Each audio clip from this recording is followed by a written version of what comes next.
आज हम समझते हैं कि हक सच की फतह हुई है, आईन और कानून की फतह हुई है। जिस शख्स को 25 दिन आपने जेल में रखा, उसके बाद आज आपने जमानत दी है, तो इस 25 दिन को कंपनसेट कौन करेगा? ये तय हो गया कि ये एक कैंगरू कोर्ट का फैसला था और कैंगरू कोर्ट का फैसला आज मुअत्तल हो गया है। जो सजा का ऑर्डर था, सजा का ऑर्डर वो सस्पेंड हो गया है। इसलिए वो चेयरमैन थे, तहरीक इंसाफ के चेयरमैन हैं और इंशाल्लाह चेयरमैन रहेंगे। आज जो सजा मुअत्तल हुई है, इसके बाद रिहाई मुमकिन नहीं है। ऑफिशियल सीक्रेट्स एक्ट की वायलेशन की गई, भुगतना तो पड़ेगा, और वो गिरफ्तारी पहले से डल चुकी, तो ये रिहाई तो मुमकिन नहीं है। सजा अपनी जगह कायम, ना अहली अपनी जगह कायम, चोरी पे सर्टिफाइड मोहर लग चुकी। गुड टू सी यू ने आपके लिए मामला थोड़े से गुड कर दिए हैं फॉर द टाइम बीइंग। बिस्मिल्लाहिर्रहमानिर्रहीम। लाखों करोड़ों दरूद नबी अकरम सल्लल्लाहु अलैहि वसल्लम पर और उनकी आल पर।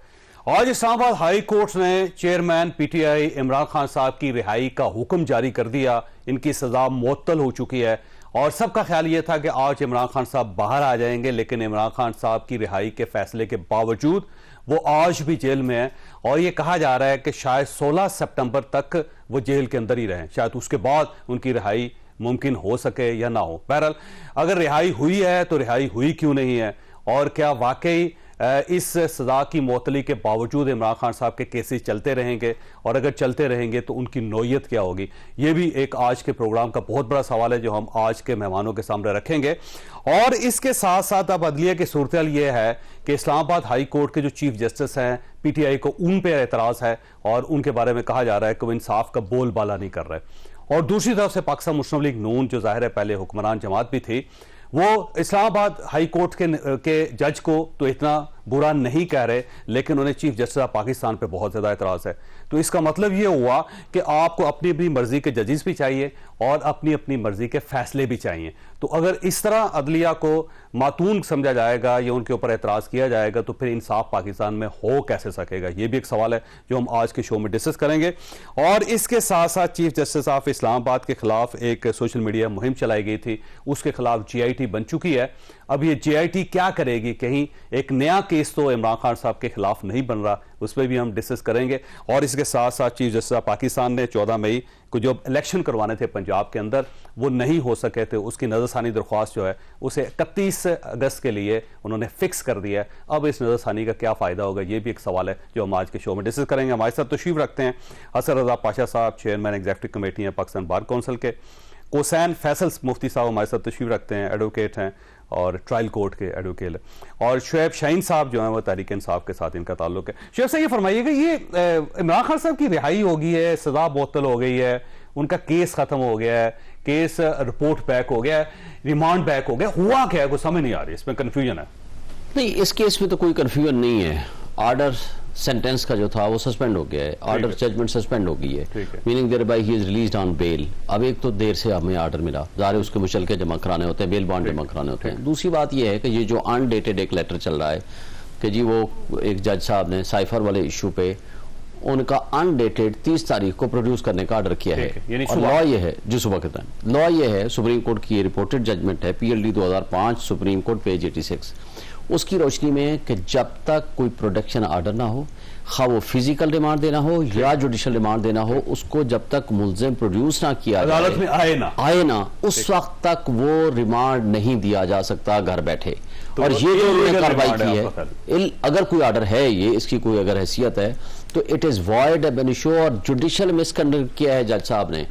यानी जो इस तरह की हरकत की है, इस पे उस केस में भी उन मजिस्ट्रेट साहब को घर जाना पड़ा था because of this illegal act. तो आपको इसके लिए अपील करनी पड़ेगी दायर या दरख्वास्त देनी पड़ेगी? तो कल का पता चलेगा कि वाकई ये अगर दुरुस्त है, तो फिर कल पता चलेगा कि वो प्रोड्यूस करेंगे, और अगर प्रोड्यूस करते हैं तो उसकी रोशनी में हमने तो वैसे ही प्रोटेक्टिव बेल्स के लिए हाई कोर्ट और सुप्रीम कोर्ट में ऑलरेडी एप्लीकेशन दी है कि हमें जिस पोजीशन से गिरफ्तार किया गया था, चूंकि जो जमानतें खारिज हुई हैं हमारी सारी अदम पैरवी पे खारिज हुई हैं, और तमाम केसेस में सुप्रीम कोर्ट में भी और हाई कोर्ट में भी आपको याद होगा कि जब इस्लामाबाद हाई कोर्ट से गिरफ्तारी हुई थी और वो अनलॉफुल डिक्लेयर की थी, तो उन्होंने सुप्रीम कोर्ट ने कहा था कि उसी पोजीशन पे वापस जाएंगे, तमाम अदालतों में आप पेश होंगे और अपनी रेस्टोर कराएंगे और सरेंडर करेंगे before the court of law, और तमाम अदालतों ने फिर जमानतें दी थी।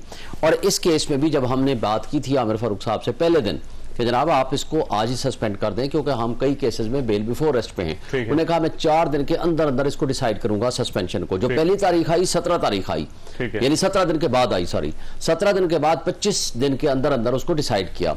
लेकिन उन्होंने खुद इसका हवाला दिया कि आसिफ अली जरदारी में इस तरह की पोजीशन आई थी, लेकिन जो आपकी जिनमें आपकी जमानतें हैं वो डिस्टर्ब नहीं होंगी। इफ अगर आपकी ऑर्डर सस्पेंड होगा, you will be restored in your original position. ये बात उन्होंने मीडिया की मौजूदगी में हम सब के सामने उन्होंने पहले दिन ये कही थी। और प्रिंसिपली मेरा ख्याल ये है कि ये सारी प्रोटेक्टिव बेल हमें मिलेंगी, फिर हम सरेंडर करेंगे before all the courts of law. जिसमें जमानत थी, जिसमें कोई नहीं है या जिसमें कोई नया मुकदमा बना है, तो ये एक प्रिंसिपली मैं समझता हूं। लेकिन ये जो डिले किया गया, ये तो 10 मिनट का केस नहीं था। मुझे अफसोस से कहना पड़ता है कि 6 दिन 5 दिन उसके आर्गूमेंट्स के लिए रखा गया, आज बहस करें कल करें, जब आपने प्रिंसिपली डिसाइड सिर्फ ये करना था कि क्या ये ऑर्डर सस्पेंड होना है या नहीं होना। तो आपको एतराज आज भी chief justice Islamabad high court पे है, आपका ख्याल ये है कि उन्होंने कोई ठीक फैसला नहीं किया और टाइम पे नहीं किया? जी, टाइम पे नहीं किया। पहली बात तो यह है कि देखे ना, जो सारे बाकी केसेस का जो तबाही हमारे सर पे मुसल्लत होगी या हुई है, तो वो इनकी डिले करने की वजह से हुई है। जब आपको ये समझ आ गई, on the face of it पहले दिन कहा कि मेरी नजर में ये ऑर्डर इलीगल है, इसके अंदर इर्रेगुलरिटीज हैं, ये गलत ऑर्डर है, प्रेमा शाही इसको सस्पेंड होना चाहिए। आपको इस्लामाबाद हाई कोर्ट के चीफ जस्टिस पे एतराज है, पाकिस्तान मुस्लिम लीग नून को चीफ जस्टिस पाकिस्तान पे एतराज है। इसका मतलब है आपको हाई कोर्ट में अपनी टाइप का जज चाहिए, अपनी मर्जी का, उन्होंने सुप्रीम कोर्ट ऑफ पाकिस्तान में अपनी मर्जी का जज चाहिए। नहीं, हमने इस जज साहब पे आज से 2 महीने पहले एप्लीकेशन और नो कॉन्फिडेंस के लिए एप्लीकेशन दी कि जब आप किसी बायस जज के बारे में कोई एविडेंस के साथ को बात करें, उसी जज के पास आपने एप्लीकेशन देनी होती है। हमने कहा आप रिक्यूज कर लें। इन्होंने चीफ जस्टिस पे भी यही इतराज कर रहे हैं आज भी। देखिए कर लें, ये शहबाज शरीफ साहब ने कहा कि जब chief justice Pakistan lower court को कहेंगे, इस्लामाबाद हाई कोर्ट को कहेंगे, तो फिर फैसला होगा इस टाइप का। चौधरी साहब, उन्होंने नहीं कहा। जब उनके पास हमारी क्रिमिनल रिवीजन पिटीशन फिक्स हुई, ये सेकंड टाइम था, उन्होंने फैसला करते हुए इस्लामाबाद इलेक्शन कमीशन के वकील साहब पहुंच गए। उन्होंने कहा जनाब एक मेहरबानी करें, होल्ड ऑन करें, यही केस इस्लामाबाद हाई कोर्ट के चीफ जस्टिस के पास लगा हुआ है, कल मेहरबानी कर दें, कल तक की तारीख दे दें। उन्होंने उनकी रिक्वेस्ट एक्सेप्ट की है, हमारी रिक्वेस्ट ही एक्सेप्ट की, ना ही उन्होंने डायरेक्शन दी। उन्होंने कहा कि ठीक है, इनके वकील की जो बात है मैं वेट कर लेता हूं कल का मतलब है 2 बजे का टाइम रखा, फिर अगले उस दिन तो केस डिसाइड नहीं हुआ, फिर उससे अगले दिन नहीं रखा, फिर आज तक नहीं रखा। जिस तारीख को आप चाहते हैं कि फैसला उस तारीख पे हो जाना चाहिए, देखिए हम ये एक आध घंटा भी आगे पीछे नहीं होना चाहिए। मैं कहता हूं 2 दिन आगे लगा लें, 4 दिन आगे लगा लें। भाई चीफ जस्टिस साहब ने खुद हुक्म दिया कि मैं 4 दिन के अंदर इस पिटीशन का फैसला करूंगा, तो 4 दिन की बजाय आप 25वें दिन करते हैं, और उसके नतीजे में जो हमारे साथ ज्यादती होती है। पहली दफा हुआ सर? हुआ होगा, पहली दफा नहीं हुआ होगा, लेकिन मुझे ये बताएं कि सिर्फ ये एक केस नहीं था, इससे पहले भी इसी केस में जब एक जज ने 2 दफा फैसला खिलाफ कर दिया, उसी को तीसरी मर्तबा आप भेज रहे हो कि तुम दोबारा फैसला करो, और उसके साथ सेम डे नोटिस कर रहे हैं कि क्यों ना आपके गवाहान को अदालत में पेश होना चाहिए, आपका राइट बनता है, बिल्कुल इलीगल फैसला है, उसमें नोटिस करके सेम डे ऑर्डर का मसला ये है कि इसके बाद तो एक ही ऑप्शन बचता है कि जो वकील अदालत में जाए वो फैसला भी लिख के साथ ही ले जाया करे। ओके जी, ये साहब आप इतने सादे भी नहीं है, क्या हमारे जज कंप्रोमाइज नहीं होते? क्या हमारे जज एस्टैब्लिशमेंट के कहने पे फैसले नहीं करते? सर यही है, भाई मैं आपको सिर्फ एक मिसाल देता हूं। मुफ्ती साहब ये फरमाइएगा, आप जाहिर है सारा केस आपके सामने, आपने ट्रायल भी किया इसके अंदर, अब ये फरमाइएगा कि आज जो फैसला हुआ है वो ठीक है, ये गलत है, और अगर टैग फीस फैसला ठीक हुआ है तो रिहा क्यों नहीं किया गया इमरान खान साहब को? देखिए बात यह है कि जब भी मुख्तलिफ केसेस किसी के खिलाफ पेंडिंग होते हैं, उसमें बेल का ऑर्डर या सस्पेंशन के ऑर्डर में बॉटम पे कोर्ट एक फिक्रा तहरीर करती है कि अगर किसी और केस में रिक्वायर्ड नहीं है तो रहा कर दें। लेकिन इस केस में नहीं लिखा। चलें, अगर नहीं भी लिखा, वो रोबकार में जरूर लिखा होता है, जो रोबकार जाती है जेल में, बात उनकी ठीक है। चले, अगर नहीं भी लिखा तो एक सेपरेट फाइल है, एक सेपरेट केस है, अगर उसमें कोई बंदा दरकार है तो उसको अरेस्ट किया जा सकता है। अगर फर्ज करें पहले नहीं किया तो आप अगर जेल से रहा करते हैं तो जेल के बाहर से गिरफ्तार किया जा सकता है। उसकी रीजन ये है कि इससे देखना ये होता है कि कोई ऑफेंस कॉग्निजेबल है या नॉन कॉग्निजेबल है। ठीक है। जो काबिल दस्तंदाजी पुलिस जुर्म होगा, जो कॉग्निजेबल ऑफेंस होगा, उसमें लॉ इन्फोर्समेंट एजेंसी या इन्वेस्टिगेशन एजेंसी गिरफ्तार तो कर साइफर में वो गिरफ्तार हैं और इसके साथ साथ 9 मई के जो केस है उसमें भी गिरफ्तार हैं और 1-2 केसेस और हैं जिनके ऊपर गिरफ्तारी पड़ने वाली है। जी हाँ, तो अगर सूरत हाल ये है कि वो ऑलरेडी गिरफ्तार कर लिए गए हैं तो किसी सूरत में छोड़ा नहीं जा सकता। ठीक है, तो जेल के अंदर ही रहेंगे, जेल के अंदर ही रहेंगे जब तक कि बाकी केसेस में जमानत पे रहा नहीं हो। अब देखिए बाकी केसेस में तो ज़रा फैसला कोई नहीं हो, अभी सिर्फ हिरासत में हो, इसका मतलब ये है कि पुलिस उन्हें जेल के अंदर भी हिरासत में रख सकती है। देखिए, जब भी कोई शख्स किसी केस में अरेस्ट होता है तो 2 कोर्सेज होते हैं, या जो इन्वेस्टिगेशन एजेंसी है वो कोर्ट से रिक्वेस्ट करती है कि हमें फिजिकल कस्टडी चाहिए इन्वेस्टिगेशन के लिए, या दूसरी सूरत में वो ये कह देती है कि हम अरेस्ट जो है वो डेफर कर रहे हैं। तीसरी सूरत ये होती है कि अरेस्ट डेफर भी नहीं कर रहे लेकिन हम तफ्तीश जारी रखेंगे, लेकिन जिस्म की या फिजिकल कस्टडी की ज़रूरत नहीं है। इट ऑल डिपेंड्स कि इन्वेस्टिगेशन एजेंसी कौन सा तरीका इख्तियार करती है। ठीक है। अच्छा, फरमाइए पाशा साहब, ये केस पे आते हैं कि जो फैसला है वो आपने पढ़ा होगा यकीनन। अब ये फरमाइएगा कि इमरान खान साहब रिहा हो चुके हैं, उनका केस भी ख़त्म हो चुका है और अब वो चेयरमैन भी हैं, अब वो डिस्क्वालीफाई भी नहीं है क्योंकि ये क्लेम कर रही है पीटीआई, या फिर इससे बिल्कुल मुख्तलिफ चीज़ है? देखें, एक तो ये बरी नहीं हुए, ये सिर्फ इनकी जमानत हुई है, यानी कि सस्पेंशन ऑफ सेंटेंस हुई है। ठीक है। और जब बरी होंगे तो फिर ये जो नायली वाली तलवार लटक रही है वो खत्म हो जाएगी। ठीक है। बरीयत तक मेरी समझ के मुताबिक ये इस एज इट इज रहेगा, नायली रहेगी। यानी ओरिजिनल केस जो है वो स्टैंड करता है? ओरिजिनल केस स्टैंड करता है, अपील पेंडिंग है, वो अपनी टर्न आने पे फिक्स होगी हाई कोर्ट में। अगर ये उनके वकला चाहें तो अर्ली हियरिंग की एप्लीकेशन देके उसको पहले लगवा सकते हैं, अगर कोर्ट मानती है तो पहले समाअत हो जाएगी, तो सिंपल इज दैट। ठीक है, ठीक है।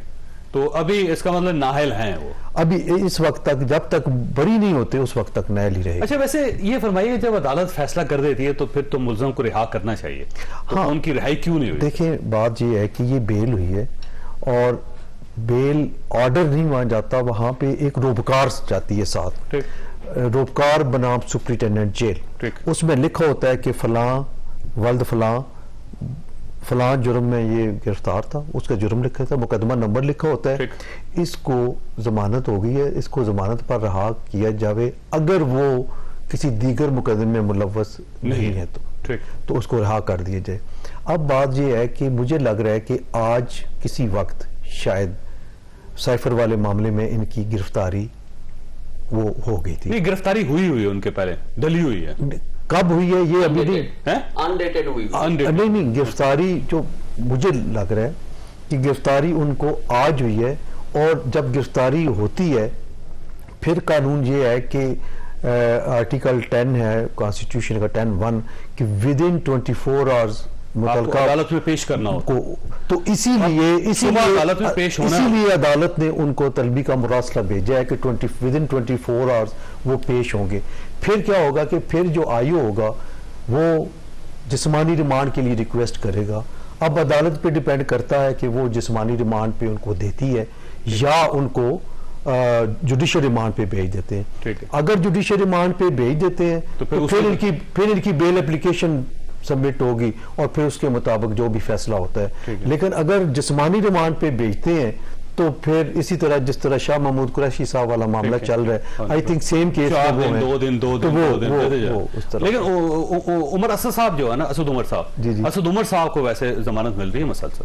नहीं, जमानत अगर शायद उनका रोल अलग हो, चूंकि मैं कुछ कह नहीं सकता। जबकि साइफर वो अपनी यहाँ बगल पे देख रहे वो फिर रहे थे। साइफर तो था ना जी के सेक्रेटरी खारजा, और उन्होंने जो मिनिस्टर है उनको दिया और मिनिस्टर ने इनको दिया, तो वो शायद जाहिर करने के बाद उन्होंने सेफ कस्टडी में अपने पास रखा हो असद उमर साहब, तो रोल उनका शायद कम हो, इसलिए उनको बेल हो गई है। लेकिन वैसे बेल हुई नहीं है। नहीं, वो कबल गिरफ्तारी जमानत, कबल गिरफ्तारी है ना। देखिए, कबल गिरफ्तारी और चीज है, बाद गिरफ्तारी और है। कबल गिरफ्तारी अभी बहस होनी है, फिर वो देखेंगे अदालत कि वही अदालत उनको इनका गिरफ्तारी जमानत दे रही है मसलसल, इंटरम है। देखिए, ये अंदर रखा हुआ, ये इंटरम है। कंफर्मेशन की जब होगी बात, आर्गुमेंट्स होंगे, अगर तो कंफर्म होती है तो कंफर्म कर देंगे, अदरवाइज रिजेक्ट कर देंगे। अच्छा, यहाँ पे एक सवाल पैदा होता है, शुएब साहब आपके पास सवाल छोड़ के मैं ब्रेक ले रहा हूँ कि कल जब इमरान खान साहब को पेश किया जाएगा तो क्या वकला जाएंगे इमरान खान साहब के साथ और वहाँ अदालत में वही सब कुछ करेंगे जो पहले करते रहे? छोटे से ब्रेक को दोबारा हाजिर।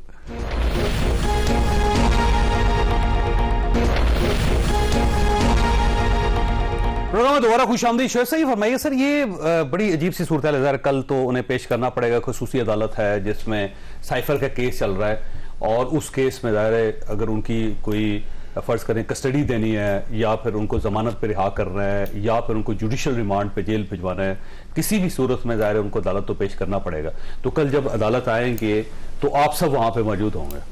देखिए, पहली बात तो यह है कि अदालत में अगर उन्होंने पेश किया तो वकील के बगैर तो ज़ाहिर है वो ना उसको फिजिकल रिमांड दे सकते हैं, जुडिशियल रिमांड सकते हैं। तो ज़ाहिर है फिर पब्लिक तो नहीं आ रही, तो वकला तो पब्लिक तो नहीं आएगी ना, नेचुरली वकील आएंगे और वकीलों की बात सुनी जाएगी और आर्गूमेंट्स करने के बाद अगर आ जाएंगे तो फिर तो इसका मतलब है कि वकील वाली बात नहीं है। पहली बात भी आपने ये फरमाया है कि वही करेंगे, हमने हमेशा आइन और कानून की बालादस्ती की बात की है। जज साहब ने अदालत के अंदर जज साहब ने गालियां दी, आपने रिपोर्ट नहीं सुनी, आपने रिपोर्ट नहीं सुनी। एक वकील साहब ये कह रहे हैं, वकील साहब कह रहे हैं, आप मीडिया की रिपोर्टिंग पढ़ लें, वो ये कह रहे हैं कि जनाब ये सादे कागज पे इमरान खान के दस्तखत करा रहे हैं, हमें सिर्फ ये मेहरबानी करके बता दें आप क्या लिखना चाहते हैं। वो वकील को कहते हैं शट अप।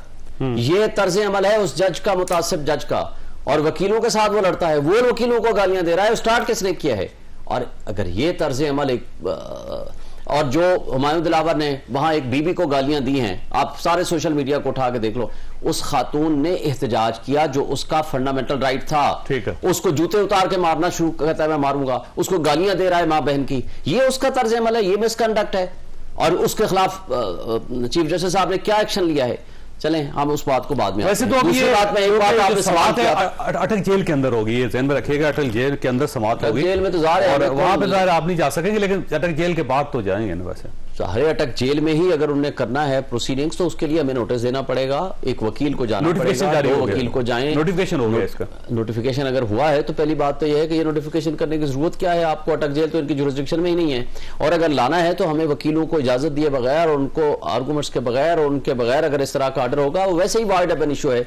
ये मिसकंडक्ट तो पहले ही कर चुके हैं। लेकिन एक सवाल आपने किया था कि फैसला लिख के ले जाएं, मुझे ये बता दें हमने सुप्रीम कोर्ट में क्या लिख के दिया है। हमने कहा है कि यहां 9 जजेस में से एक्सेप्ट आमिर फारूक साहब 8 जजेस में से किसी को दे दो, या पेशावर हाई कोर्ट के 30 जजेस में से किसी को दे दो, या लाहौर हाई कोर्ट के 60 जजेस में से किसी को दे दो। हमने ये नहीं कहा कि एक शख्स अगर आपके साथ तासुब रखता है, अगर प्रेजुडिस माइंड है, और उसकी हमने दर्जनों मिसालें दी हैं। हम ये कहते हैं कि विद एविडेंस अगर कोई चीज हम दे रहे हैं तो सुप्रीम कोर्ट का फर्ज है ना कि उनको देखे। और इस्लामाबाद हाई कोर्ट के चीफ जस्टिस साहब ने, जिनको हमने ये सारी मिसालें दी, उन्होंने 1.5 लाइन में एप्लीकेशन डिसमिस की है, 1.5 लाइन में, और वो भी सुने बगैर। तो ये तर्ज अमल एक हम कहते हैं कि इंसाफ ना सिर्फ हो बल्कि होता हुआ नजर आए।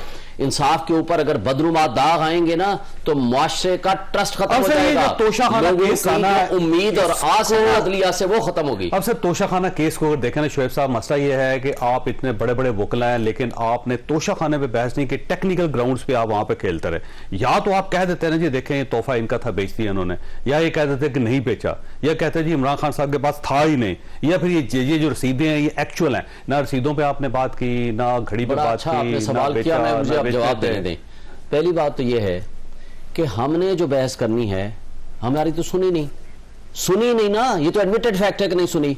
हमने जो गवाह पेश करने हैं, विद डॉक्यूमेंट्री एविडेंस पेश करने हैं, ये भी एडमिटेड फैक्ट है कि 1.5 घंटे के लिए हमारे गवाह मुताल्लिका थे और 1.5 घंटे के बाद गैर मुताल्लिका हो गए।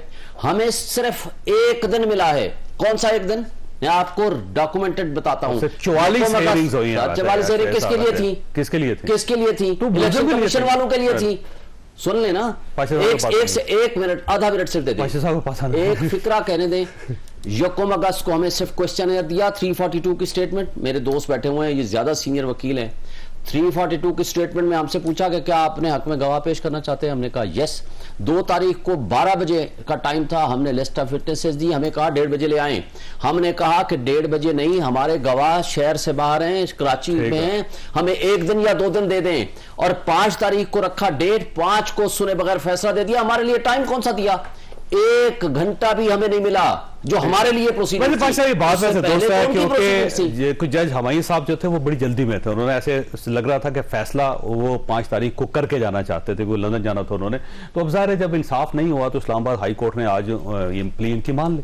जो साहब दो बातें, एक तो जब ये फैसला हुआ तो हमने ये कहा कि ये बहुत जुल्म किया गया, हर मुल्ज़िम का हक है कि डिफेंस एविडेंस वो दे, और आपने डिफेंस एविडेंस की लिस्ट वसूल कर दी विटनेसेस की, और आपने उनके स्टेटमेंट रिकॉर्ड किए बगैर फैसला कर दिया, कह दिया जी कि ये इररेलेवेंट है, ये लुकूना छोड़ दिया। कैसे अब दो चीजें, यहाँ तो जज साहब ने खान साहब को अनड्यू फेवर की, ठीक है, और अभी भी हम ये कह रहे हैं कि एपेलेट स्टेज पे एपेलेट कोर्ट इसी बुनियाद पे केस को वापस रिमांड करेगी, ठीक है, और ये बेनिफिट जाएगा खान साहब को। ठीक है, उजलत दिखाने की जरूरत क्या थी? आप 2 दिन और ले लेते, 3 दिन ले लेते, आप एविडेंस रिकॉर्ड करके आप उसके बाद जजमेंट में एक नहीं 2 पैराग्राफ लिख लेते जी कि इस वजह से ये गवाह जो है इररेलेवेंट है। ठीक है, तो ये कम से कम हम समझते हैं कि आर्टिकल 10A की सरीहन। अच्छा, वैसे बड़ी दिलचस्प बात है, आप ये कह रहे हैं कि इमरान खान साहब को फेवर दी गई है, जबकि पीटीआई ने इतनी ज्यादा ट्रोलिंग की है कि जज साहब ने कहा जी मैं ड्यूटीज नहीं दे सकता, मुझे किसी स्पेशल कोर्ट में भिजवा दें या किसी और जगह भिजवा दें, और वो घर से बाहर नहीं निकल रहा। ठीक है, जाहिर है सोशल मीडिया पे भी अदरवाइज भी फिजिकली भी उनके साथ जो कुछ हुआ, यूके गए वहां भी पहुंच गए सारे, वहां पे जो हुआ चले वो एक राइट है उनका एहतजाज करना, लेकिन जिस हद तक वो गए थे एहतजाज वो भी कोई इतना मुनासिब नहीं था, एप्रिशिएबल नहीं है वो। अब देखिए चीफ जस्टिस ऑफ पाकिस्तान के खिलाफ भी ट्रोलिंग हुई, chief justice of Islamabad high court के, हाँ ये भी बड़ी ज्यादती है, और उस पर जीआईटी बन गई। अब देखिए आप सर देखें आज जिस बेंच ने ये इनको रिलीफ दिया, कोई एक्स्ट्रा ऑर्डिनरी रिलीफ नहीं है, उनका हक बनता था, और मैं इस बात पे फुली कन्विंस हूं कि ये फर्स्ट हियरिंग पे नहीं अगर तो नोटिस दिया, और जिस दिन नोटिस दिया 2 या 3 या 4 दिन के बाद इनको कर देना चाहिए। ठीक है, लंबा नहीं करना चाहिए, लंबा नहीं करना चाहिए था। 3 साल की सजा है, शॉर्ट सेंटेंस है, रूटीन मैटर में ये हो जाती है। कोई कुछ इन्होंने भी ज़ेबे दास्तान की कि 3-3 4-4 वकला 2-2 घंटे बहस कर रहे हैं, व्हाट फॉर? हमारे नहीं, उनके इन्होंने किया है, हमारे तो आधे घंटे से के करीब आर्गुमेंट्स हुए टोटल। जनाब लतीफ खोसा साहब ने आधे घंटे की कितनी देर आर्गूमेंट्स किए, फिर राजा सलमान अकरम साहब ने किए, फिर हमारी मिस्टर गौर ने किए। क्या था इसमें? 3 बातें करनी थी, पूछा था सारे बात तो करने देना। अभी एक मौका जो उन्होंने सबसे बड़ी ज्यादती की, शेब शहीन साहब को बहस नहीं करने दी, लेकिन आज आप उनकी सारी कसर निकाल रहे हैं, बेताशा मौका दे रहे हैं, और ये यहाँ बहस तर्जुमान है वो। मेरा टाइम भी पास साहब को दे दें, मुझे कोई इतराज नहीं, पार्टी के तर्जुमान है। अब लतीफ खोसा साहब केस लड़के घर चले गए, लतीफ खोसा साहब केस लड़के घर चले गए हैं, सलमान अकबर राय साहब घर चले गए हैं, बैरिस्टर गौर साहब घर चले गए हैं, वो तर्जुमान है, उनको तो बोलना जी। मैं वही कह रहा हूँ ना, मकसद ये है कि 3 मिनट की बहस थी, 3.5 मिनट की, कि ये शॉर्ट सेंटेंस है, 3 years है, और प्रीवियसली नॉन कन्विक्ट है। बस ये आपने जो जजमेंट में कुछ लकूनाज आए हैं वो सिर्फ आपने बताने हैं, दैट्स ऑल। इसको इतनी लंबी बहस करने की जरूरत ही नहीं थी। कोर्ट वेट करती कि हाँ जी कुछ और कहना चाहते हैं, इनको कहना चाहिए था कि नहीं हम नहीं कहना चाहते। कोर्ट के पास बंद रास्ता था, कहाँ जाना था उन्होंने। खोसा साहब तो बड़ा नाराज भी हुआ कि अदालत ठीक नहीं और ये क्या किया जा रहा है, बल्कि उन्होंने बड़ा ठीक। अच्छा एक और चीज मैं डिले करते, जब उन्होंने दूसरी बात नहीं आई ना, उस पे उन्होंने कहा कि आप डिले क्यों कर रहे हैं। इस बेंच में जो शामिल दूसरे जज साहब हैं, जहांगीरी साहब ने तो खान साहब को ऐसा ब्लैंकेट रिलीफ दिया हुआ है, उनके ऊपर हमने एतराज भी नहीं किया कि जिस एफआईआर में जो एफआईआर नहीं भी दर्ज हुई और उसमें भी जमानत, तो ये इस तरह तो नहीं करना। नहीं, उसमें उन पे एतराज भी नहीं किया। जो इनकी फारूक साहब एतराज किया कि वो रिलीफ ही दे रहे। नहीं, रिलीफ देने ना देने की बात नहीं की, हमने उनके मुतासिब होने के बारे में लिख के दिया है जज साहब को। तो उन्होंने आपके हक में फैसला दे दिया, हक में भी फैसला दिया, तब भी उनके ऊपर हमारा नो कॉन्फिडेंस है, हमारा उनके ऊपर ट्रस्ट नहीं है, वो इंसाफ नहीं कर रहे इमरान खान के साथ। आज तो उन्होंने साफ किया ना सर, ये अच्छी बात है। हो गया इंसाफ, 36 रिलीफ दिए। जब आपको ये भी पाशा साहब भी कह रहे हैं 5 से 10 मिनट का केस है, इतनी, और आप 25 दिन बाद वो आप इंसाफ दे रहे हैं क्या इंसाफ के पैसे नहीं लेते? वो जिस कुर्सी पे बैठे हैं, अल्लाह की कुर्सी पे बैठे हैं, अल्लाह के यहाँ जवाबदेही नहीं है? क्या इस तरीक़ाकार के यही अदालतें थी और वो राना सनाउल्लाह साहब के ऊपर आपने नहीं, पिछली गवर्नमेंट नहीं, जिन्होंने किया था, गवर्नमेंट ने वो जिन्होंने का केस डाल दिया, उनको सुनने के लिए हमने कहा मिनिस्टर थे, इनकी गवर्नमेंट थी, एएनएफ के सरबराह को बुला के उनसे पूछे, अफरीदी साहब की वजारत थी, कुरान उठा रहे थे। सफदर को 1 साल और 3 महीने की सजा हुई थी, 7 महीने लग गए तो उसकी सस्पेंशन कब हुई? 3 महीने 2-2.5 महीने के बाद हुई है उसकी सस्पेंशन। वो क्या जस्टिफिकेशन है? ठीक, मुफ्ती साहब आपके पास एक सवाल छोड़ के जा रहा हूं कि ये जो ट्रोलिंग हो रही है जो जजेस की, आखिर ये कहां पे एंड अप होगी? छोटी सी ब्रेक के बाद दोबारा जरूरत।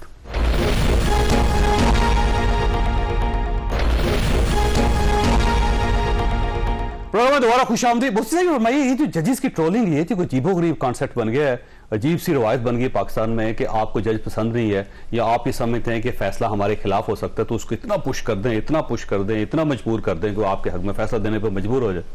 देखिए, इसमें 2 बातें हैं कि जो जुडिशल ऑफिसर्स या सुपीरियर जुडिशरी के जजेस के खिलाफ ट्रोलिंग है, ये नहीं होनी चाहिए। अब इस पर्टिकुलर नहीं तो होनी चाहिए, सभी कहेंगे नहीं होनी चाहिए, किसी के खिलाफ भी नहीं होनी चाहिए, इनके खिलाफ भी नहीं होनी चाहिए, लेकिन रेमेडी क्या है? अब इस पर्टिकुलर केस में पीटीआई रेमेडी अवेल कर रही है। 186A के तहत उन्होंने पिटीशन सुप्रीम कोर्ट में फाइल की हुई है कि हमारे केसेस जो है या लाहौर हाई कोर्ट भिजवा दें या पेशावर हाई कोर्ट भिजवा दें। जब आपके पास एक कॉन्स्टिट्यूशनल और लीगल रेमेडी मौजूद है तो ये चीज़ें जो हैं ये नहीं करनी चाहिए, इनसे इज्तनाब करना चाहिए। ये अल्टीमेटली कियोस की तरफ ले जाएगी सारे मामले को, और जो कानून पे या कानून की अदालतों पे लोगों का एतमाद है उसको ख़त्म कर देंगे। तो इससे इज्तनाब करना चाहिए, जहाँ तक हो सके सरफ नज़र करना चाहिए, और इस तरह खुलेआम मीडिया पे अपने इदारों को किसी सूरत में तनकीद का निशाना नहीं। अब देखें, वो जज जो है ना, सेशन जज हुमायूं दिलावर साहब, अब उनकी इतनी ट्रोलिंग हुई है कि वो समझते हैं कि मेरे लिए सिक्योरिटी मेरी कंप्रोमाइज होगी, यानी इस लेवल। अब ये फरमाइएगा, अगर ये रिमांड बैक होता है ये केस, तो कौन जज होगा जो सुनेगा इसको? देखिए, बेसिकली बायसनेस के 2 कॉन्सेप्ट हैं, एक पर्सनल बायस होती है और एक लीगल बायस होती है। अब चूंकि ये ऑलरेडी एक अपना माइंड डिस्क्लोज कर चुके हैं, तो अदरवाइज भी पीटीआई जा सकती थी कि हम ये जो हमारा केस है किसी और जज के पास ट्रांसफर कर दें। वो तो कहते हैं, ठीक है, वो तीसरी मर्तबा उसी जज को भेज दिया। अभी तो वो ओएसटी बन गए हैं शायद, तो ऑब्वियसली किसी और के पास जाएगा। तो देखें, ये जो पर्सनल बायस की बात करते हैं, ये सुप्रीम कोर्ट की बेतहाशा जजमेंट्स हैं कि वो जज ने खुद डिटर्मिन करना है कि मैं बायस हूँ या नहीं हूँ। वो इसी वजह से कुर्सी पे बैठा हुआ है। शुएब शाहीन भी कह रहे हैं कि वो अल्लाह की डेलीगेटेड अथॉरिटी इस्तेमाल कर रहा है, तो वो खुद इतना मतलब कि फ़हम रखता होगा कि वो ये डिसाइड कर सके पहले कि मेरे जहन में या मेरे दिल में इसके खिलाफ कोई बायसनेस तो नहीं है। तो कानूनन तो बायसनेस का ये लॉ है कि वो खुद डिसाइड करेगा। जो लीगल बायस है उस पर लॉ अपना कोर्स अडॉप्ट करेगा, आर्टिकल 10A के तहत जो भी फेयर ट्रायल का प्रोसीजर है वो। तो आप ऐसे फील करते हैं कि प्रेशराइज किया जाता है जजेस को थ्रू सोशल मीडिया? देखिए, ऑब्वियसली, लेकिन जैसे आमिर फारूक साहब को प्रेशराइज किया गया, उन्हें प्रेशर नहीं लिया। अगर वो नहीं, प्रेशर ऐसे लगता है जैसे कि प्रेशर भी 2 तरह के ना, एक बंदा थोड़ा सा जिच हो जाता है, एक बंदा प्रेशर में आके बायसनेस फील करता है। तो अगर आमिर फारूक साहब भी जो चीफ जस्टिस हैं हमारे इस्लामाबाद हाई कोर्ट के, वो बायसनेस फील करते तो इसको मजीद भी खींच सकते थे, इसको रिजर्व करके 30 डेज के अंदर भी जजमेंट अनाउंस कर सकते थे, और भी कुछ कर सकते थे। लेकिन अपेरेंटली लगता है कि कोई बायसनेस नहीं है। इनका मौकफ ये है कि justice delayed is justice denied. ठीक है, पूरा मुहावरा ये है कि justice delayed is justice denied and justice rushed is justice crushed. एक सेंसिटिव इशू था, उसमें अगर कुछ दिन लग गए तो इससे कोई फर्क नहीं पड़ता। अच्छा, ये वाक़या नहीं है हमारे बहुत सारे और इंसिडेंट्स हैं, इसलिए इस वक्त ये इशू से आगे आप। अच्छा, वैसे शुएब साहब ये फरमाइए सर, ये अब JIT बन गई है, तो मेरा ख्याल है अगर कुछ लोगों को बुलाया जाता है उसके अंदर, तो फिर उन लोगों को पेश तो होना चाहिए। और अगर ये ना हो कि इमरान खान साहब के खिलाफ एक और केस बन जाए कि जनाब ये देखें इन्होंने ट्रोलिंग किया जजेस की। असल में जेल में जाने के बाद ना सरकारी मशीनरी के लिए अब प्रॉब्लम ये हो गया है कि हम हर हफ्ते 1-2 केसेस बनाते थे, 180 केस ऐसे तो नहीं बने। तो अब ये हफ्ता 10 दिन 25 दिन हो गए हैं, कोई नया केस ही नहीं बना। तो कुछ ना कुछ तो होना चाहिए ना। तो हुई है ना, जज हुमायूं दिलावर की भी हुई है और आमिर फारूक साहब की हुई, ठीक ठाक। आपकी बात के आगे आ रहा हूँ। मुझे ये बता दें अच्छा किया कि जेआईटी बना दी, लेकिन पूछना आपसे सवाल ये था, या जेआईटी से भी पूछना था और सरकार से, इंटीरियर मिनिस्ट्री से भी पूछना था कि chief justice of Pakistan Umar बताब बंदियाल को कंटेनर पे खड़े होकर गालियां दी, जलसों में खड़े होकर दी और पार्लियामान में खड़े होकर गालियां दी, मुनीब अख्तर को दी, एजाजुर हसन को दी, मज़ार अकबर को दी और तस्वीरें लगा लगा के वहां गालियां दी। मुझे बता दें, ये चीफ जस्टिस और सुप्रीम कोर्ट के जजेस इंडिया के या इजराइल के चीफ जस्टिस और जजेस हैं? क्या ये जजेस किसी और मुल्क के हैं? ये पाकिस्तान के जजेस नहीं हैं।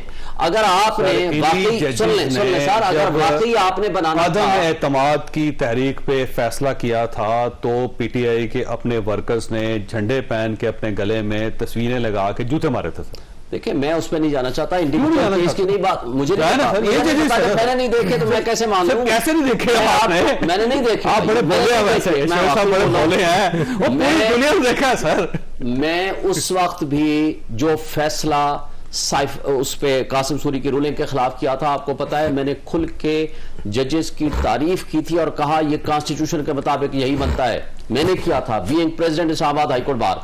अब आगे मैं आपको बात करूं, मैंने मिनिस्ट्री ऑफ इंटीरियर और सरकार से पूछना था कि अगर आपने जीआईटी बनाई है तो जब आप सिलेक्टिव जीआईटी बनाएंगे नजर आएगा कि आपका पसंदीदा कौन है। आप इसका मतलब है कि सुप्रीम कोर्ट और सुप्रीम कोर्ट के जजेस की ट्रोलिंग, उनके खिलाफ तो आप एक पिटीशन ले लें sir supreme court of Pakistan. अच्छा, आज का काम है ना, जब हम जाएंगे सो जाएंगे। मुझे ये बता दें, सरकार इस तरह की होती है? सरकार सिलेक्टिव उनको तकलीफ होती है कि एक जज के खिलाफ बात हुई है वो गलत है, बी जज के खिलाफ अगर गालियां पड़ रही हैं वो दुरुस्त है।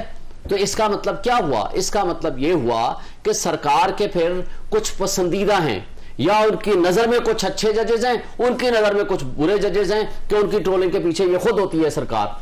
अगर सरकार जो कि केयर टेकर सेटअप है, क्या वो भी इस तरह डिस्क्रिमिनेट करेगी? क्या केयर टेकर सेटअप को नहीं पता कि क्या हो रहा है? अगर हो रहा है, अगर उनको पता है, तो ये आज जो जिन्होंने, इसका मतलब ये हुआ कि आप ये कह रहे हैं अगर पीटीआई कर रही है तो ठीक है, उसके खिलाफ कार्रवाई नहीं होनी चाहिए। हम कह रहे हैं दूसरे कर रहे हैं तो उनके खिलाफ कार्रवाई होनी चाहिए। साहब, हम ये कह रहे हैं कि अगर सरकार जाग रही है, उनकी आंखें खुली हैं, कान खुले हैं, तो उनको ये तो देखना चाहिए कि पिछले एक साल जो कुछ हुआ है, और आज भी मुझे बता दें, सारी प्रेस कॉन्फ्रेंसेस हुई, अता तारड़ की हुई, बाकी लोगों की, उन्होंने आमिर फारूक जिसने ऑर्डर किया उसको कुछ नहीं कह रहे। वो कह रहे हैं उमर साहब बंदियाल बहुत बुरा आदमी है, बहुत गलत आदमी है, इसलिए कि उसकी वजह से ये ऑर्डर हुआ है।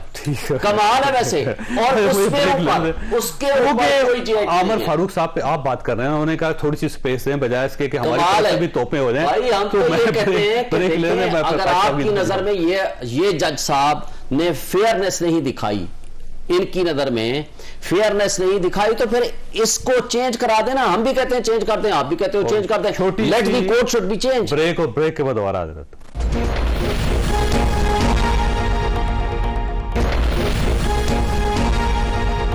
प्रोग्राम में दोबारा खुशामदीद। पाशी साहब, ये जो सुप्रीम कोर्ट ऑफ पाकिस्तान की तरफ से एक नई डेट थी कि 31 अगस्त परसों मेरा ख्याल है, और उसमें वो जो नजरसानी दरख्वास्त एक पेंडिंग थी तकरीबन 2.5 माह से कि 14 मई को इलेक्शन नहीं करवाए गवर्नमेंट ने, और उसके ऊपर ज़ाहिर अब समाअत हो रही है। तो अब इसका फायदा क्या होगा? 14 मई को गुजरे हुए मुद्दत हो गई है। वैसे देखिए, जहाँ तक तो रिव्यू का ताल्लुक है, उसका जो मुझे नहीं लगता कि रिव्यू अलाउ हो, वो डिसमिस ही होनी है। 95% 99% अभी इलेक्शन कमीशन की तरफ से होगी रिव्यू। 99% पिटीशन जो है वो रिव्यू खारिज होती है, कोई उनका स्कोप नहीं होता। ठीक है, और खारिज करने के बाद कहा जाएगा कि 14 मई को इलेक्शन करवाएं। लेकिन जिस तरह सुप्रीम कोर्ट ऑफ पाकिस्तान ने एक ऑब्जर्वेशन दी थी किसी केस में कि 14 मई का फैसला तारीख का हिस्सा बन गया है, तो यकीनन ये रिव्यू पिटीशन जो होगी उसका फैसला भी उसी तारीख का हिस्सा बन जाना है।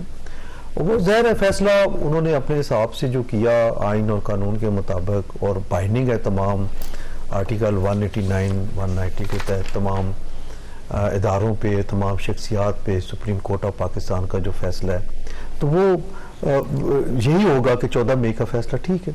ठीक है, अब मसला ये है कि जब ये फैसला डिक्लेयर कर दिया जाएगा कि नजरसानी जो है वो रिजेक्टेड है और एक फैसला 14 मई का, ठीक है, तो उसके बाद तौहीन अदालत भी हो सकती है कि जिन जिन लोगों ने इम्प्लीमेंट नहीं किया फैसला। तौहीन अदालत अभी तक मेरी जो इतलात हैं उसके मुताबिक अभी तक तो फाइल नहीं हुई। ठीक है, फाइल होगी तो फिर पता चलेगा। हो सकती है फाइल वैसे इसके बाद? जी हो सकती है। स्टेक होल्डर्स जो हैं उनको उन्होंने करनी है, शेख साहब ने करनी है, पता नहीं की है या नहीं, मुझे नहीं पता। शेख साहब वैसे कर रहे हैं आप क्या चीज? तौहीन अदालत अदालत होनी चाहिए। देखिए सुप्रीम कोर्ट ने खुद ये डिक्लेयर किया था कि फॉर द टाइम बीइंग हम नोटिस कर रहे हैं फलां को, लेकिन हम इसके बारे में अपना फैसला करेंगे सब्सिक्वेंटली। तौहीन अदालत तो बनती है, सुप्रीम कोर्ट को खुद नोटिस लेना चाहिए, और तौहीन अदालत कोई भी कर सकता है। और वैसे सुप्रीम कोर्ट की जजमेंट की जब वायलेशन हो गई है और जब ये रिव्यू खारिज होगा तो उसी को कन्वर्ट कर देंगे इनटू कंटेम्प्ट पिटीशन, क्योंकि देखे ना जजेस खुद करते हैं, जजेस खुद कर सकते हैं, क्योंकि देखे ना उनकी जजमेंट की तौहीन हुई है, उनके आर्डर नहीं माने गए, उनका मजाक उड़ाया गया, स्कैंडलाइज किया गया। इसमें सिविल कंटेम्प्ट भी है, जुडिशियल कंटेम्प्ट भी है और क्रिमिनल कंटेम्प्ट भी है, और इसके अंदर मेरा ख्याल है उनको कम से कम सिंबॉलिक सजा ही देनी चाहिए। अगर नहीं देते हैं तो फिर मुझे बताएं किस को जो है प्राइम मिनिस्टर, उस वक्त का प्राइम मिनिस्टर, कैबिनेट सारी कौमी असम्बली जिसके अंदर करारदाद शायद नहीं, कौमी असम्बली उनको भी किया जा सकता है, करारदाद की बुनियाद पर तो शायद ना हो। इलेक्शन कमीशन को भी, जिन्होंने उस इलेक्शन कमीशन के बारे में तो फैसला ले लिया है, सेक्रेटरीज को भी, फेडरल सेक्रेटरीज को भी, जो लोग एक्टिव पार्टिसिपेंट्स हैं in violation of the judgment of the court, all are held responsible. Secretary खजाना ने पैसे जारी नहीं किए टू डायरेक्ट कंटेम्प्ट, उसके खिलाफ भी बनती है, फिर वजीर खजाना के खिलाफ भी बनती है, स्टैंडिंग कमेटी के खिलाफ बनती है, स्टैंडिंग कमेटी जो कौमी असम्बली के उसके खिलाफ बनती है, फिर कौमी असम्बली के वहां खड़े होकर जिन लोगों ने तकरीरें की उनके खिलाफ भी होती है सारी, और जिन्होंने कंटेनर लगा के वहां तकरीरें दी, बल्कि लिटरली गालियां दी, पूरा सोशल मीडिया भरा पड़ा है, उनको करें। इसका मतलब 400 बंदे तो फिर गए ना, तो 400 बंदे के खिलाफ कंटेम्प्ट करना कौन सा बड़ा। अगर किसी, मुझे बताएं, एक आम आदमी का केस आए, उसको तो आप 5 मिनट के नोटिस पे कंटेम्प्ट भी करते हैं, जेल भी भेजते हैं, उनके साथ जुल्म भी करते हैं। मुझे ये बता दें कि क्या जिन्होंने खड़े होकर निजाम इंसाफ का मजाक उड़ाया है, आपकी जजमेंट की ना सिर्फ तौहीन की है, आपको खड़े होकर किसी की तौहीन भी हो सकती है, उसके खिलाफ कार्रवाई नहीं होती। नहीं, वो आर्टिकल 69 की जो प्रोटेक्शन है वो लॉफुल प्रोटेक्शन है, किसी कॉन्स्टिट्यूशनल जो काम करने वाले होते हैं उसकी प्रोटेक्शन है, वरना कासिम सूरी की रूलिंग कैसे सेटिसाइड होती है? आर्टिकल 69 की तशरीह आ गई है, वरना दोस्त मोहम्मद मजारी की रूलिंग कैसे सेटिसाइड होती? जो अनकॉन्स्टिट्यूशनल एक्ट होगा, आईन आपको कहता है आर्टिकल 68 आप जजेस के कंडक्ट के बारे में कोई बात नहीं करेंगे, तो अगर उनके साथ हो सकता है कि सुप्रीम कोर्ट ऑफ पाकिस्तान इस पे तौहीन अदालत की कार्रवाई स्टार्ट कर सकती है और करनी चाहिए, और करेगी इसलिए करनी चाहिए। मैं करेगी, अब आगे तो मुझे नहीं पता कि अब सारे जजेस क्या फैसला करते हैं, लेकिन अगर वो नहीं करते, ये क्यों नहीं खुद जा रहे, खुद चले कंटेम्प्ट जाना चाहिए। मैं आपकी बात के बाद मशवरा दूंगा, मैं मशवरा दूंगा, पार्टी को मशवरा दूंगा। पार्टी तो सारी अंदर है इस वक्त, तो जो कोर कमेटी फैसले कर रही है उनको, कोर कमेटी कहां पे है सर इस वक्त? कोर कमेटी एग्जिस्ट करती है, आपके वाइस चेयरमैन जो है रोजाना उसका एलामिया जारी होता है। उमर साहब जो है वो जमानत करवा रहे हैं, हमारे साथ छुपे हुए हैं और वो नजर नहीं आ रहे। और शेख रशीद साहब के बारे में, सेंट्रल एशिया के अंदर एक मुल्क है, वहां पे बैठे हुए आराम से, मैं आपको बता रहा हूँ, शेख रशीद साहब, और वहीं बैठ कर रोज एक ट्वीट भी कर देते हैं, और वहां से वो नजर आ रहे हैं ना, वो पब्लिक में अपना मैसेज दे रहे हैं ना, सारे लोग दे रहे हैं, तो यहाँ पे बैठ के आना चाहिए, जमानतें करानी चाहिए, पेश होना चाहिए। मैं तो इनको आज स्वाति साहब जो है ना, वो भी खुफिया जगह से, वो भी कहते हैं पाकिस्तान से बाहर है किसी जगह। देखें, जब आप 8-8 दफा जमानतें लेने के बाद, मुझे बताएं, 8-8 दफा जमानतें लेने के बाद भी हाई कोर्ट के जज साहबान, मुख्तलिफ जज साहबान ये कहें कि हमारे पास क्या लेने आए हो, जाओ एक प्रेस कॉन्फ्रेंस करो, हम तो आपको 8-8 दफा जमानतें दे देंगे, लेकिन आपकी रिहाई नहीं होगी। रिहाई तब मुमकिन होगी जब आप प्रेस कॉन्फ्रेंस करेंगे। ये है आपके मुल्क का आईन और कानून की बालादस्ती। 2017-2018 में भी यही होता था सर, और कभी ऐसा नहीं हुआ, चला जाता था, आप यहाँ बैठे डाला जाता था, बस। क्या वो जेल से उनको रिहा करके ले आए थे? यहाँ तो अदालत में भी पेश नहीं किया जाता, केस सारे खत्म हो गए सर, सवाल करता है शेर साहब। नहीं तो फिर जिन लोगों ने मुझे बताएं कि आज अदालतें जमानत दें और उसके बाद उठा लो, बंदे मिस कर दो। किधर है आपका इमरान रियाज? मुझे बता दें, पुलिस की कस्टडी से बाहर निकला है वो कहते हैं कि जी जेल से बाहर निकला, अपनी मर्जी से कहीं चला गया। अगर ये आपकी स्टेट की हालत है कि वैसे मियां नवाज शरीफ साहब ने उनकी सिफारिश की है, बड़ी तगड़ी सिफारिश की, अच्छी बात है, लेकिन मैं आपको बताऊं, मुखालफत के बावजूद उन्होंने कहा बंदे का राइट है कि उसे पेश किया जाए। अली अवान के भाई को अभी कल परसों वापस आ गए, शहजाद अकबर का भाई कल परसों वापस आ गए। आपको पता है हाई कोर्ट में क्या इन्होंने स्टेटमेंट दी कि जनाब वो रेंजर्स वाले जो थे वो हमारे नहीं थे, हमारी सिर्फ यूनिफॉर्म इस्तेमाल कर रहे थे। पुलिस ने एक जगह पे ये स्टेटमेंट दी, प्रेस रिलीज बल्कि जारी की, उन्होंने कहा जिन्होंने उठाया है वो यूनिफॉर्म हमारी थी लेकिन बंदे हमारे नहीं थे। अगर ये तर्ज अमल आपका कैपिटल में है जहां आपका सेफ सिटी भी लगा हुआ है, सब कुछ अगेन ये कहता हूं कि आज की बात में आज सिर्फ हीट आपको फील हो तो आपको महसूस अगर माजी में हुआ गलत हुआ, अगर हुआ उस वक्त तो ठीक है, हम आज कहते हैं आज जो कुछ हो रहा है ये मार्शल में भी नहीं हुआ। मार्शल में हमने तहरीकें चलाई हैं, हमने खुद मुशर्रफ के खिलाफ सारी तहरीक में कोड़े पड़ते होते थे सर, आप पढ़ते हुए, लेकिन आज तो जो तशद्दुद हो रहा है, जिस तरह चारदीवारी की बमाली हो रही है, ये खान साहब को आपका तजर्बा क्या कहता? किसके किसी पर्टिकुलर केस के हवाले से बात करें? ओवरऑल देखिए लॉ का अपना कोर्स है। अभी फर्ज करें कि साइफर के केस में वो रिमांड पे चले जाते हैं या 9 मई का केस, ठीक है 9 मई का केस है, उसमें इनकी बहुत सारी बेल एप्लीकेशंस पेंडिंग थी, वो फॉर नॉन प्रोसिक्यूशन खारिज हो गई हैं। वो इन्हें चाहिए कि उसकी रिवाइवल का कोई तरीका ढूंढें। There are ways and means कि उनको स्ट्रीमलाइन किया जा सकता है, और वो जब ऑब्वियसली कोर्ट्स बेलें देंगी तो वो मेरिट पे डिपेंड करता है कि हर केस के अपने मेरिट। सर आपने प्रोग्राम सुना, फैसला आपने खुद करना, अल्लाह ताला आप और आपके अहले खाना को हर किसी मुसीबत से महफूज रखे। अल्लाह हाफिज।